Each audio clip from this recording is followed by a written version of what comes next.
오늘 제가 드릴 말씀은 미루는 겁니다. 다른 말로는 꾸물거림이라는 얘기가 있었죠. 아직까지는 다행히 실패를 해본 적이 없어서 완벽하게 잘하려고 하다 보니까 꾸물거리는 거예요.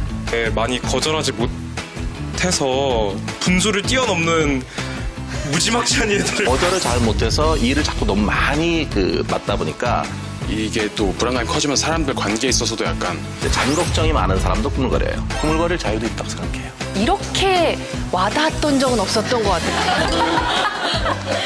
바꿔보고 싶은데 1점부터 10점 정도를 했을 때 지금 얼마나 받고 싶습니까? 숙제를 해놓고 시간하라고 해도 어머니는 침대에 눕지 마시고 계속 서 계셨으면 좋겠다고 하면 어떡합니까? 아 그렇게 되는군요. 부모님 입장에서는 내가 저거 해야 된다 그랬는데 얘는 왜 미루고 있을까? 도역하기 전에 쉴 필요가 있다는 걸 제가 보증합니다. 어떤 이제 트라우마, 만약에 이런 관계에서 그런 경험이 있으시면 그거를 한번 좀 말씀해 주셨으면 좋겠습니다. 트라우마 많이 있을 수 있죠. 예. 트라우마는 저는 예전에 그랬던 것 중에 그러니까 제가 어떤 실제로 거짓말을 하지 않았는데 거짓말을 하는 걸로 사실 다른 사람들이 볼 수 있는 그런 상황에 있은 적이 있었어요. 그래서 그때 이제 왜 거짓말을 하느냐, 거짓말 하지 마라 이거에 대해서 해서 예전에 저희 이제 어릴 때는 막 이렇게 이렇게 먼지털이 같은 걸로 또 막고 이렇게 많이 그런 게 있었잖아요. 요즘은 그런 게 없지만 그때 되게 그게 억울했던 것 같은 기억이 있어요. 그래서 나이가 좀 많이 들어가고 이렇게 했을 때도 뭔가 이게 좀 부당하다든지 억울하다든지 그러면 감정이 확 이렇게 올라오는 경험들을 하게 된 적이 있었어요. 근데 이제 저희는 이제 상담을 하고 분석을 받고 이런 것들을 하는 과정에서 이런 것들이 많이 이제 완화되고 어느 정도는 조절할 수 있는 게 됐지만 사람들이 트라우마 없는 사람이 어디 있겠습니까? 거의 많은 사람들의 한 4분의 3이 거의 일생에 한 번 정도는 한 번 이상 되게 어떤 트라우마 경험을 할 수가 있는데 그러나 그런 생각이 들더라고요. 아까 100세 시대 말씀하셨는데 어린 시절에 어떤 기억이 있고 또 살아가면서 어떤 그런 게 생길 수 있고 상처가 생길 수 있죠. 그 상처는 저는 사라지지는 않는 것 같아요.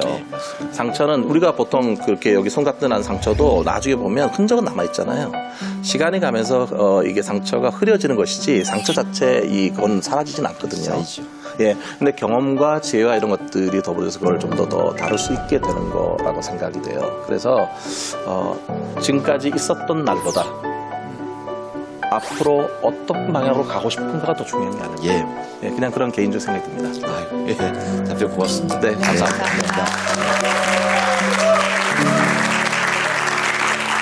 자, 지난주에 질문 있는 특강쇼 빅뱅이 고민도 해결해주는 특강쇼 빅뱅으로 바뀐 것 같습니다. 꾸물거림과 약간 느림의 미학, 이 두 개의 차이를 좀 다시 한번. 실제로 중요한 해야 될 일이 있는데 그거를 기한 마지막까지 이렇게 미루다가 나중에 고통을 많이 경험하면서 하는 그런 경우를 이제 꾸물거림증이라고 말을 하고요. 자기가 주관적으로 별로 고통을 느끼지 않고 또 다른 사람한테 피해를 주지 않는다면 뭔가 선택적으로 일을 좀 천천히 하고 싶어 하는 사람들, 그런 경우야 일종의 느림의 미학이라고 말할 수 있겠죠. 그런데 이게 다른 사람한테 고통을 주지 않으면이라고 하셨는데 어쩔 수 없이 엄마랑 자꾸 부딪히게 돼요. 서로 스트레스를 주는 거예요. 그러니까 이 꾸물거림의 정도가 사람마다 다 다른데 그로 인해서 인간관계가 조금 머리가 아파지니까 이 부분을 어떻게 해야 돼요, 교수님? 서로 서로 다른 거잖아요. 네. 다르니까 양쪽 다 서로 적응을 해야죠. 네. 그럼 머리로는 아는데 서로 계속 싸우고 있을 수는 없잖아요. 네. 만약에 싸우는 게 취미라면 계속해서 할 수 있지만 그렇지 않아요. 네. 아무튼 이런 갈등이 있으면은 사실 인간관계가 좀 어려워지기 마련이잖아요. 그래서 오늘 강연은 이제 갈등을 중심으로 다시 한번 우리 교수님의 강연을 들어보도록 하겠습니다. 여러분 박수 부탁드리겠습니다. 네, 고맙습니다. 네, 감사합니다. 네.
사람 사이가 힘들잖아요. 게다가 이제 세대가 다르면 훨씬 더 힘들어져요. 그래서 제가 이제 몇 가지 좀 소개를 해드리고 싶은데 요즘 젊은 세대들은 혼자가 훨씬 편한 것 같아요. 그래서 제가 몇 가지 좀 이거를 기사에 나왔던 걸 조금 소개를 할게요. 다른 사람에 맞춰서 억지로 웃고 이야기하는데 지쳤다. 나는 자발적 아싸이다. 아싸가 뭔지 아십니까? 아웃사이더. 여러분 다 아시잖아요. 근데 만약에 여러분 부모님한테 아싸 이렇게 얘기하면 잘 모를 수도 있어요. 자, 그러니까 그것처럼 또 익명 게시판에서 타인이 나를 어떻게 생각할지 신경 쓰지 않을 수 있어서 오히려 편하다. 그렇죠. 훨씬 더 이제 젊은 분들 같은 경우는 SNS하고 되게 친화적인데, 최근에 제가 이제 들은 얘기인데요. 최근에는 미용실 같은 데 가서도 어떤 미용실에서는 처음에 설문조사를 한대요. 딱 들어가면 제가 이렇게 머리를 하는 동안에 미용사가 말을 붙이는 거에 대해서 선호하십니까? 그렇지 않습니까? 만약에 미용사가 말을 나한테 걸지 않았으면 좋겠다라고 체크를 하면 이 머리를 하는 동안에 얘기를 안 하는 거예요. 그것처럼 뭔가 자기만의 어떤 시간, 공간, 혼자 있는 게 오히려 편하다. 그래서 뭐 혼자 밥을 먹고, 혼자 술을 마시고, 혼자 여행 다니시고, 여러 가지 많이 하잖아요. 문제는 뭐냐면, 이게 이제 조금 더 점점 간접적으로 사람을 많이 안 만나고, 사람을 사귀고, 또 그 안에서 지지고 볶고, 뭐 이런 과정들을 거치는 거에 너무 비용이 많이 들어간다고 생각하거든요. 지금은 빨리빨리 해야 되고, 그 다음에 또 SNS가 워낙 발달돼서, 여러분도 톡 같은 거 하시죠? 네. 보면 톡을 이제 요즘은 그 세대 나이가 있으신 분도 그 톡을 많이 하신대요. 그런데 쓰시는 문자나 쓰시는 글자 내용은 좀 달라요. 어떻습니까? 그 톡을 할 때 중간에 크크크 이런 거 있잖아요. 크크크 보통 몇 개씩 쓰세요? 3개? 느낌 뭔가 있잖아요. 만약에 키역을 하나만 쓰면 어때요? 아, 왜 고개 흔드시죠? 비웃는 그렇죠. 것 같아. 사실은 웃는 건데 하나 쓰면 비웃는 것 같고, 뭐 적어도 이제 사이가 나빠지지 않으려면 2개 정도는 있어줘야 되고 일반적으로 3개는 있어야 되는 거잖아요. 그런데 세대가 좀 있으신 분들은 톡을 쓸 때 그런 것보다 어떤 걸 많이 쓰는지 아세요? 나이 드신 분들은 물결 표시를 많이 쓰신대요. 어때요? 젊은 분들 물결 표시 많이 안 쓰세요? 네. 맞아요. 예, 되게 자주는 안 쓰시는가 보죠? 이렇게 이게 달라요. 세대 간에 건널 수 없는 강이 있는 것 같아요. 그 중에 하나가 아까 이제 젊은 세대들의 특징을 말씀드렸는데요. 나이 드신 분들에 대해서 요즘 가끔 만나면 이런 얘기 하시더라고요. 내가 꼰대인가? 꼰대라는 거 들어보셨습니까? 네. 네. 꼰대 중에서도 가장 굉장한 꼰대를 괭꼰이라고 한다면서요. 네, 근데 사실 저도 깜짝 놀라요. 왜냐하면 제가 얘기하는 것 중에서도 가끔씩 보면 이런 얘기 할 때가 있거든요. 제자들한테도 야, 이게 다 널 위한 거야. 근데 봤더니 꼰대 특징 중에 하나가 이게 다 널 위한 거야가. 그래서 제가 몇 가지 꼰대의 특성이 나온 기사를 봤는데요. 몇 가지만 좀 소개를 하고 같이 말씀 나눠볼 좋을 것 같아요. 첫 번째 꼰대 특징은 남의 말을 자주 끊고 자기 이야기를 한다. 말을 자주 끊고. 두 번째는 남의 말을 끊지 않더라도 자기 말만 한다. 남의 말을 끊든지 끊지 않지 상관없어요. 둘 다. 그 다음에 또 하나는 뭐냐면 내가 해봐서 아는데 자신의 경험을 강조하죠. 그러니 사실 기성세대들 같은 경우는 내가 해봐서 아는데라는 말을 하고 싶은 순간이 많을 것 같아요. 나도 그거 해봤는데 해봐서 아는데 이렇게 얘기를 하게 되는 거고요. 그 다음에 또 하나는 뭐냐면 솔직하게 말해보라는 기성세대가 얘기를 많이 한대요. 솔직하게 말하고 막상 솔직하게 말하면 기분이 상해하는 어쩌라고 이런 느낌이 좀 들 수가 있잖아요. 그 다음에 이제 후배가 불평하면 이렇게 얘기한대요. 그래도 내가 할 때 옛날에 비해서 많이 나아질 거야. 예, 그래서 충분히 지금 말씀들 뭔가 좀 손이 오그라드는 느낌 이런 것 있잖아요. 그런데 어떻게 생각해요? 기성세대도 하고 싶은 말이 있을 수도 있죠. 아니 그게 그래서 뭐 경험이 있으니까 잘 되라고 내가 좋은 의도로 이런 얘기를 해서 내가 해봤거든, 해봤는데 결과가 그렇게 좋진 않아 이렇게 말하는 걸 갖고 꼰대라고 물어보시면 어디로 가란 말이냐. 젊은 세대 입장에서는 많이 다르죠. 요즘 젊은 세대들 제가 볼 때는 정말 대단해요. 왜냐하면 이게 정말 바쁘더라고요. 네, 학교 다니는 친구들도 보면 수업을 그렇게 많이 들을 수가 없고 그다음에 요즘은 또 외국어도 배워야 되고 뭐도 해야 될 게 소위 말하는 스펙 같은 것도 되게 많잖아요. 근데 문제는 그 스펙을 다 잘 갖추어도 내가 원하는 데 잘 취직이 된다는 보장이 없는 거잖아요. 예전에 말했던 소위 성공 공식이라고 하는 게 최근에는 많이 무너졌어요. 부모 자녀 관계는 어떻습니까? 부모 자녀 관계는 영원한 평행선일 수가 있죠. 예, 그 평행선인데 그 실제로 상담을 하다 보니 이제 그 부모님 만날 때도 있고 또 자녀분들하고 얘기할 때도 있잖아요. 그래서 실제 말씀 나온 것 중에 이런 거예요. 부모님한테 이제 그 자녀가 하는 얘기입니다. 한번 여러분도 혹시 그런 말을 한 적이 있는지 한번 생각해 보시면 좋을 것 같아요. 엄마가 대신 살아줄 거 아니잖아. 언제 날 낳아달라고 했냐고. 네. 그 말 들으면 아마 부모님들 상당히 타격받으시겠죠. 언제 날 낳아달라고 했냐고. 또, 제 인생인데 좀 그냥 제가 하고 싶은 거 하게 두세요. 그 다음에, 그만 좀 하세요. 정말 지키고 싶겠네. 그냥 내가 독립을 하든지 해야지. 근데 그런 사람 치고 독립하는 사람 많지 않아요. 왜 그런지 모르겠는데, 실제 독립을 잘 안 해요. 어쨌든. 그리고, 그렇게 저가시면 엄마가 좋아하는 형하고 사시든지. 자, 이런 얘기, 가끔 그 비슷한 얘기들을 여러분이 하신 적이 있는지 한번 생각해 보시고요. 반대로 이제, 부모님들이 하시는 말씀도 잠깐 내보겠습니다. 이 말 하는 건 내가 정말 널 위한 거야. 그 다음에, 너 이러라고 우리가 이렇게 비싼 등록금 내주고 그런 줄 아니? 듣기 위해서 반응이 왜 이렇게 강하게 나오죠? 비싼 등록금에 지금 많이 머물러 있는 거죠? 네. 그 다음에, 너 만나는 사람 있긴 하니? 명절 때, 이럴 때, 너 만나는 사람 있긴 하니? 그 다음에, 야, 졸업하고 지금 졸업 다 됐고 한데, 도대체 너 지금 뭘 하는 거야? 정신을 좀 차려라. 또 하나, 아까 그 형 얘기 나왔는데, 네 형을 좀 봐라. 지금 네가 밥이 넘어가니? 비교하는 거, 이런 거 상당히 있죠. 자, 이처럼 뭔가 이렇게 부모 자녀 간에 이렇게 뭔가 간극이 있는 것 같아요. 세대 간에도 서로 간에.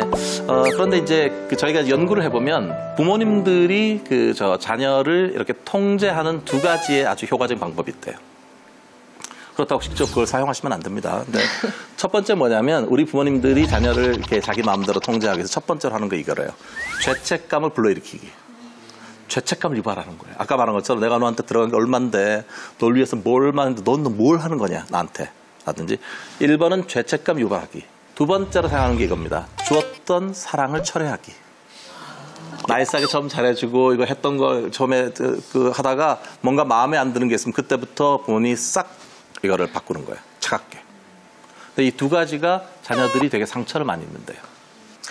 그 반대로 이제 그 자녀들의 입장에서 보면 부모님과 이 소통하는 이거를 할 때 부모님이 반복해서 하는 얘기들이 있잖아요. 그럼 자녀들은 되게 그거에 대해 짜증나하게 되고 뭔가 그게 잔소리라고 받아들이게 되잖아요. 근데 뭔가 이걸 생각하시면 좋아요. 부모님이 반복해서 어떤 얘기를 한다는 건 나름대로 또 이유가 있는 게 있어요. 제가 한 가지 예를 들어드릴게요. 예를 들어서 이제 아침에 어떤 고등학생, 여학생이 있어요. 근데 그날이 아침에 이제 시험 치는 날이라고 엄마한테 좀 일찍 깨워달라고 얘기를 했어요. 근데 이제 아침에 좀 일찍 깨우려고 보니까 너무 고운하게 자는 거예요. 그러니까 좀 놔뒀어, 이렇게. 놔두고 엄마는 아이를 위해 갖고 며칠 전부터 얘가 좋아하는 음식을 하기 위해서 그걸 다 음식을 수선해 갖고 아침 시험 날이니까 좀 잘 먹여서 보내려고 이걸 했어요. 그래갖고 시작했는데 아이가 이제 딱 깨보니까 이거 안 깨웠잖아요. 일단 짜증 한번 1번. 시험 날인데 짜증나고 그러니까 이제 엄마가 밥 해놔서 밥 먹고 가 이렇게 되니까 어때요? 짜증 2차 폭발. 지금 아침에 시간 없잖아. 오늘 시험이라고 얘기했잖아. 엄마 그리고 최근에 내가 다이어트 하는 거 몰라? 아이 입장에서 이해는 되죠. 왜냐면 아침에 늦게 일어났죠. 깨워달라는데 안 깨웠죠. 그다음에 지금 밥 먹을 상황이 아닌데 밥 먹고 가라고 하니까 늘 밥이 무슨 중요해 이렇게 얘기하고 싶은 생각이 드는 거죠. 근데 엄마 입장에서 보면 그거죠. 아이가 시험 보는 날이고 하니까 고운하게 자고 이러니까 뭔가 밥이라도 따뜻하게 한 술 먹여서 보내고 싶은 게 엄마 마음인 거잖아요. 무슨 일이 일어난 겁니까? 사실 보면 양쪽 다 나름대로 할 말이 있는 거잖아요. 그래서 이제 제가 드리고 싶은 하나의 생각할 포인트는 뭐냐면 우리가 부모 자녀 간에 또는 세대와 세대 간에 서로 소통이 지금 잘 안 되고 있는데 그때 소통할 때 어떤 방식으로 이거를 하고 있는지를 한번 생각해 볼 필요가 있는 거예요. 저는 그 사람의 겉으로 하는 말이 중요한 게 아니라 그 말이 담고 있는 의도에 반응을 해야 된다고 봐요. 그러니까 예를 들어서 아까 지금 아침에 뛰어나간 그 학생 입장이면 엄마 아침에 식사 준비해서 감사한데 아침에 내가 지금 이거 먹을 시간이 없으니까 나중에 갔다 와서 먹을게요 라든지. 적어도 준비해준 마음이나 했던 그 마음의 의도, 겉으로 주고받는 말이 아니라 그 의도에 대해서 내가 반응을 했다면 이게 그렇게까지 갈등이 생기지 않았을 거예요. 그리고 반대로 아이에 대해서도 얘기를 해줄 수 있는 거죠. 예전에 이제 그 어느 시기에는 그때는 그 여러분 부모님 세대도 나도 얼리 어답터였어 이렇게 얘기할 수 있을 거예요. 근데 어느 순간 그걸 업데이트하는 거에서 한참 밀려버린 것 같은 그런 시간들이 있는 거죠. 예전에 정말 좀 빠르게 잘 적응한 것 같은데 어느 순간 이 빨리 진행되는 이것들에 대해서 상당히 손을 놓아버린 것 같은 느낌이 들죠. 듣지만 듣지 않는다. 그러면 남은 건 갈등밖에 없는 거예요. 그래서 지금 첫 번째 제 강의는 이 세대 간에 또는 부모 자식 간에 우리는 왜 이렇게 평행선을 달리고 힘들어하나 하여간 문제 제기로 마치고 여러분들 질문을 받도록 하겠습니다. 네, 여기서 마칩니다. 네, 여러분 질문 키워드 준비해 주세요.